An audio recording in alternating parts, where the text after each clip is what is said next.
Star Wars between extraterrestrials and our military? Then, for almost 2 centuries, this small Texas town has witnessed bizarre glowing balls of light. Are they natural phenomenon or alien spacecraft? Tonight, the mystery of the Marfa lights.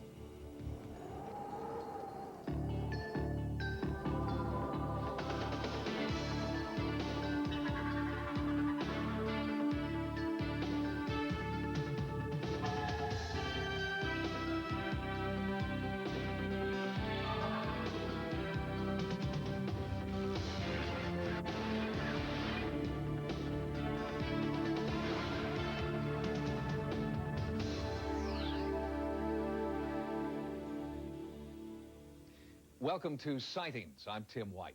Tonight, startling new pictures of a UFO encounter that has top analysts locked in a heated debate.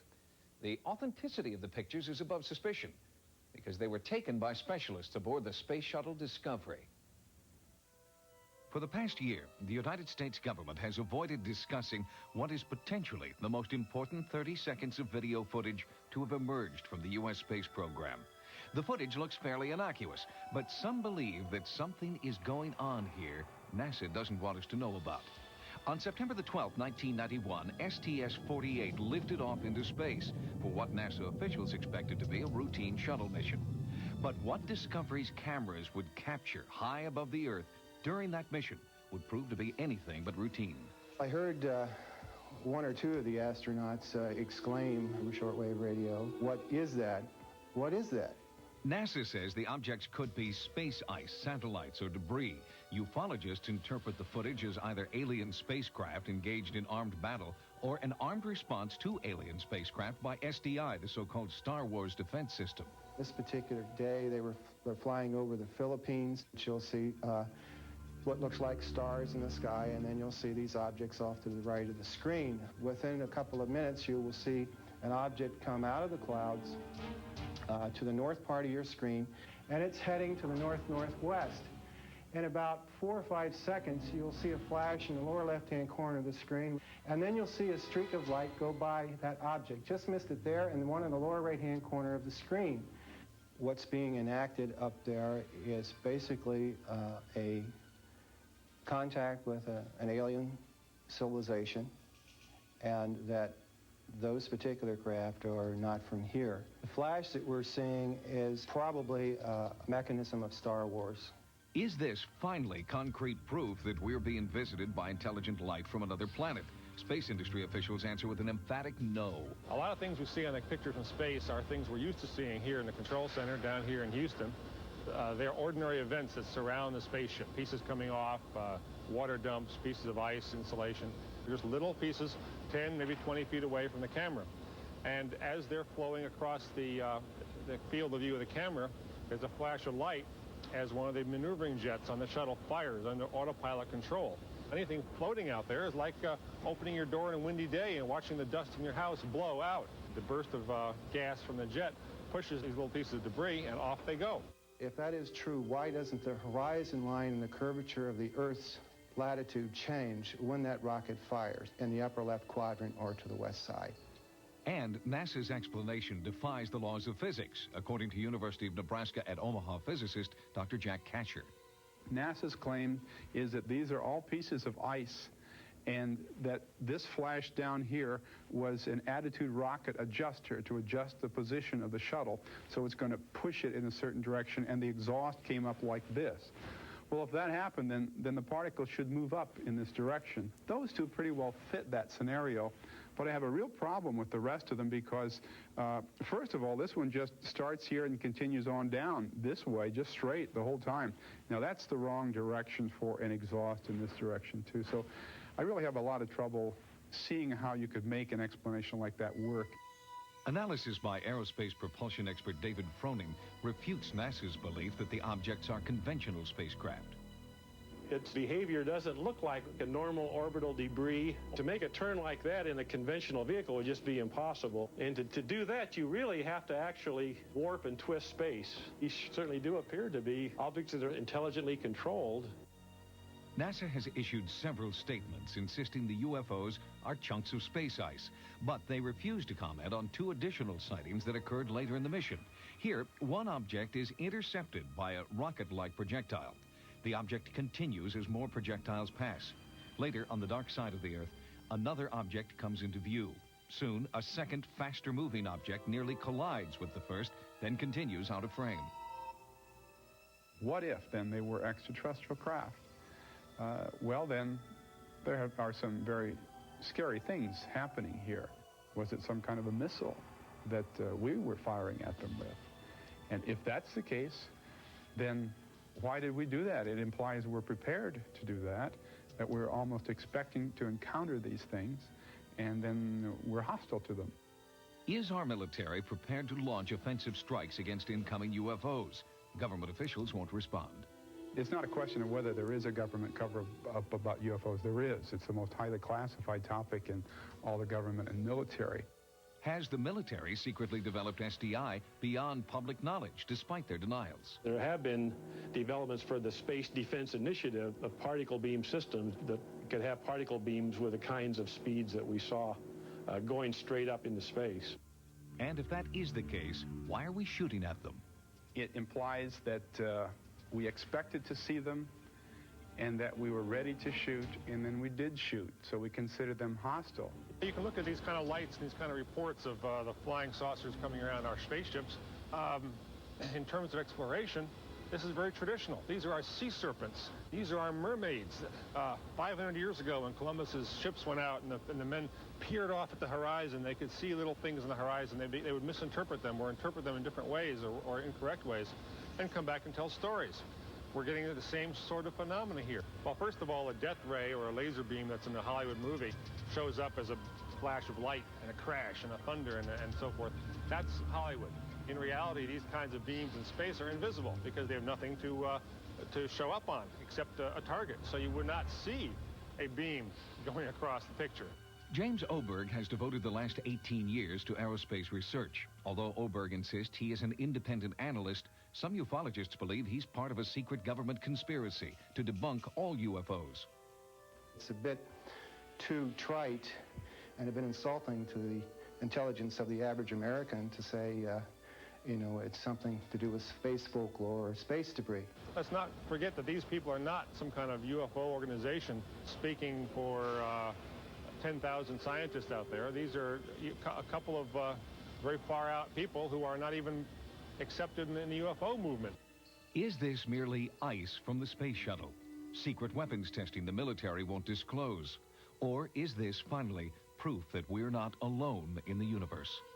It's only a matter of time, but I would wager by 1995 this will be common knowledge, and the fact that extraterrestrials are here will be accepted by everybody. For a further perspective on the space shuttle footage, we've asked University of Nebraska at Omaha physicist Dr. Jack Kasher to join us. Dr. Kasher, thanks for coming in. Appreciate your time. What evidence can you cite, sir, that those lights that we saw on the tape aren't conventional satellites?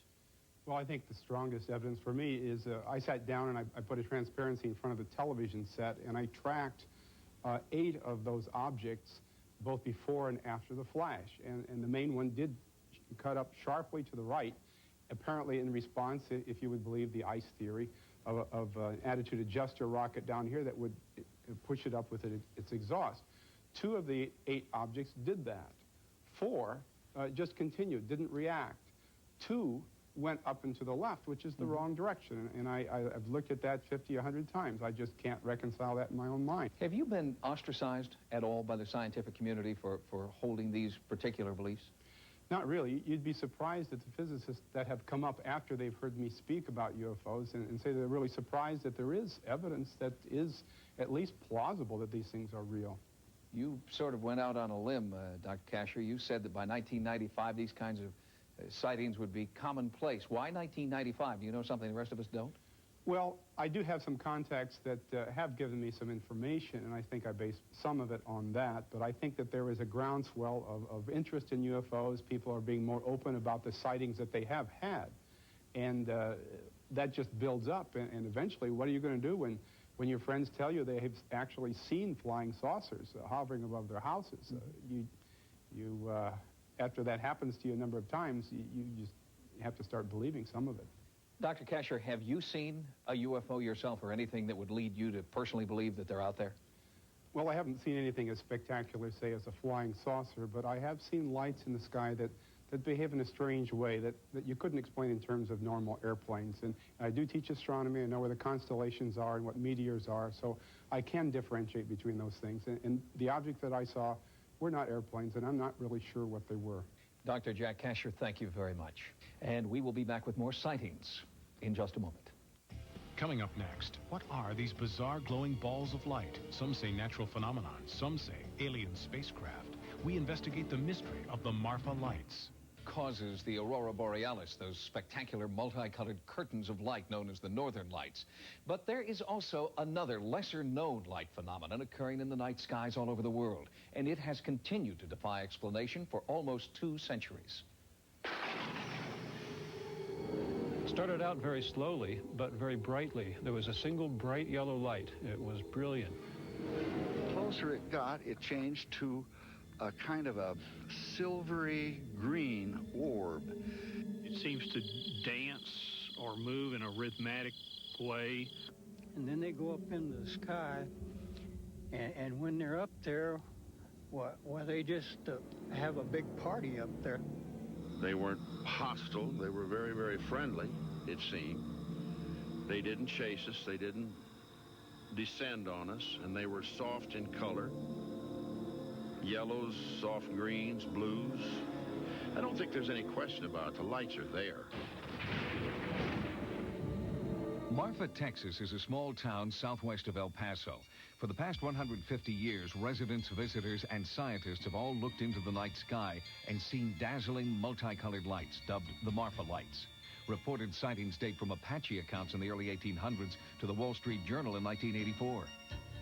I think they're Satan's people, tell you the God's truth. They're ghost lights, and it's ghosts. It was just eerie to me. Nobody else was afraid, but I was afraid. Lifetime resident Vern Campbell took these photographs of the lights using time-lapse photography. And I saw this light coming across the area and moving toward the power line. And I assumed that it was following the power line toward me, and I stood transfixed. As a matter of fact, I was scared, very badly frightened. I don't know what they are. I don't claim to know. I'm not sure I even want to know, but I know that they do exist. In America, there are at least 100 zones that are regularly haunted by these curious light phenomena. One of the most famous places is Marfa. Paul Devereaux is a London-based earth sciences researcher who believes geology holds the answer to the Marfa lights. These lights, nobody knows what they are. They're rather exotic phenomena. They're not UFOs. They're not flying saucers. They're somehow produced by the Earth itself. Right now, an international team of scientists is in Marfa seeking an explanation to the light phenomenon. The team is headed by one of the top physicists in the world, Yoshihiko Atsuki. This is research work on the fireball, so-called Marfa light. We believe this is a kind of a natural phenomena. A natural phenomena means this is some kind of atmospheric electricity. The team has established a base camp just north of the official viewing site open to the public. State-of-the-art atmospheric technology has been flown in and set up. All manner of recording devices are also in place. Since the team does not know the true source of the Marfa lights, they also acknowledge the spiritual. A Buddhist priest performs a ritual he believes will summon the lights.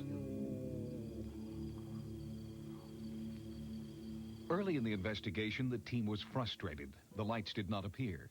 We watched and watched, but nothing we obtained, nothing filming, nothing eyewitness observation.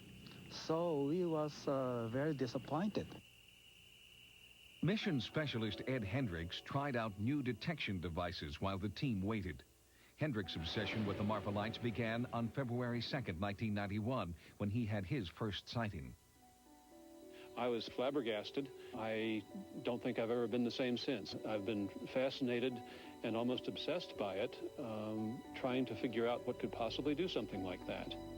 Hendricks specializes in the science of spherics, the study of the sounds of the atmosphere. He has previously recorded strange sounds which accompany the appearance of the Marfa lights. They're long, kind of descending pitch signals that sound something like...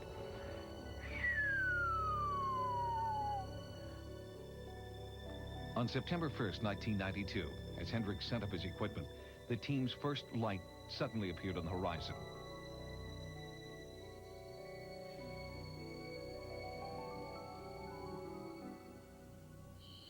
Wow. There it is. It's going again. It's flickering. Wow. It's got different colors. It's got red and yellow, and it's flashing. It's flashing very rapidly. Looks almost like a firefly. It's very bright now. It's getting brighter, and it looks a little bit red. It's dividing in two. The two pieces are moving apart. There they go, and they're getting real close, and they've crossed again, and they're just continuing this. They're going back and forth, swinging back and forth, and they're doing this as though this is what I think people mean when they say that the lights are doing a dance. I think they're gone. I think that's all. What are these dancing, multicolored lights? While this investigative team searches for an answer, other scientists say the lights are nothing more than the headlights of cars traveling on nearby Route 67. I don't believe there are any facts to support the myths. We cannot say that there's no manifestation of the devil or flying saucers or Indian ghosts, but there are no facts to represent that. There are some facts to indicate very strongly that what most people see are car lights on Highway 67. There are people who are skeptical about the Marfa lights and who believe that what everybody sees are car headlights, and indeed many people do see car headlights and assume that they're Marfa lights and believe that.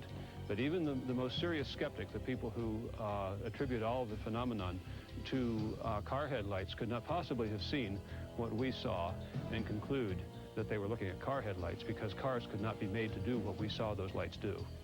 And with the sightings dating back to the early 1800s, car headlights must be ruled out in those cases. Right now, I don't know what they are, and I'm continuing to work on that. I have some more years left, and all that time I'm going to continue to look at it until I figure it out. We have no facts that illustrate that it's anything beyond the natural. For the people who live in Marfa, the parade of scientists and specialists who work here are just part of life. And so too are the Marfa lights that they have witnessed their whole lives and explain in their own way. It's just there. And it's been there all these many years. And with all these people trying to find what it is, I don't think they will, and I hope they don't. It would be nice just to remain the Marfa mystery light. The problem with understanding the Marfa lights is not that they can't be explained, but that there are so many explanations. Theories range from UFOs to headlights to weather anomalies like ball lightning. Some even suggest that the lights are jackrabbits who brushed up against phosphorescent vegetation. But so far, all these theories remain unproven. Coming up next, in a special sightings update from Wisconsin, this man captured a bizarre image with his Polaroid camera that many believe is a ghostly apparition. According to the most recent Roper poll on the paranormal, 18.5 million Americans report having seen a ghost.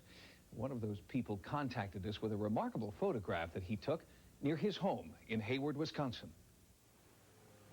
Northern Wisconsin is a freshwater fishing paradise, and some say a haven for ghostly apparitions. Skeptics dismiss these stories as folklore designed to lure tourists. But eyewitness accounts are plentiful, and now potential hard evidence has surfaced, an intriguing photograph. I looked up, and here I see this white figure above the tree line, and it's slowly descending towards the trees. Al Denninger has been a fishing guide through the waters of the Chippewa flowage for 17 years. He knows these waters like the back of his hand. But last October, he saw something he could explain. See that? He passed the trees, and slowly descend right above the shoreline. And the object was 10, 12 feet tall. I took one picture with the Polaroid. Slowly this object moved down the shoreline that way, towards the west. Moved about 50 yards, stayed there maybe 10, 15 seconds, and slowly ascended right straight up into the sky and was gone.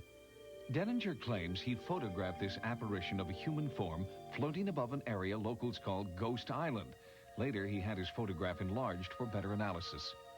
I had the original looked at by a photo expert. He says, first of all, you can't dupe up a Polaroid. He says, well, I can't tell you what it is, but whatever it is, it's really there. When word of Denninger's photo got out, more eyewitnesses came forward, claiming they'd also seen the apparition. Two young men were fishing there at midnight, and one of them saw a white-robed figure about 8 feet from the ground, sort of floating among the graves. Al sent them the picture, and they called up and says, that is what we saw. Stories of discontented spirits haunting Ghost Island have existed since Wisconsin's Chippewa River was dammed in the 1920s, causing floodwaters to engulf the island's historic cemetery. Most of the graves were moved to higher ground, but locals worry about the plots that were left behind. Could the apparitions be restless souls searching for their displaced loved ones? I've always had an open mind, and I've always figured that you're a little naive to think you're probably the only one in this universe, but whatever I saw, it definitely wasn't from anything I've ever seen before. If you photographed or videotaped what you believe to be a ghost, or if you had an encounter with the paranormal, our Sightings investigative team wants to know. To report your sighting, call 1-900-740-SIGHT. That's 1-900-740-SITE. Each call 75 cents a minute. Average call lasts 2 minutes, and you must be 18 years or older. Again, to report your paranormal experiences, call the Sightings hotline at 1-900-740-7483. For new investigations into the unexplained. For Sightings, I'm Tim White. Good night. Tomorrow, see what happens after police arrest a suspect. Spend a wild night in county jail on an all-new Cops. Then, when a pilot's landing gear fails, a daring midair rescue is his only hope on an all-new Code 3 tomorrow. Now, stay tuned for True Stories next.